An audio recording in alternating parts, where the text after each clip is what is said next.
ताज़ा तरीन वीडियोस के लिए चैनल को सब्सक्राइब करके बेल आइकन और ऑल नोटिफिकेशन पर क्लिक करें ताकि आपको मिले हर अपडेट सबसे पहले।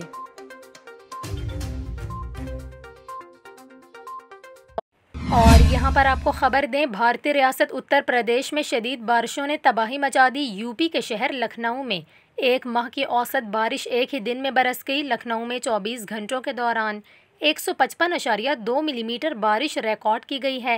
गैर मामूली बारिश के बायस शहर में सैलाबी सूरत हाल का सामना है। शदीद बारिशों के बायस स्कूल्स और कॉलेजेस भी बंद कर दिए गए हैं, जबकि शहरियों को गैर ज़रूरी बाहर निकलने से गुरेज करने की हिदायत की गई है। इसके अलावा बारिश के सबब दीवार गिरने के हादसे में 3 बच्चों समेत 9 अफराद हलाक और 2 के ज़ख्मी होने की इत्तलात भी सामने आई हैं।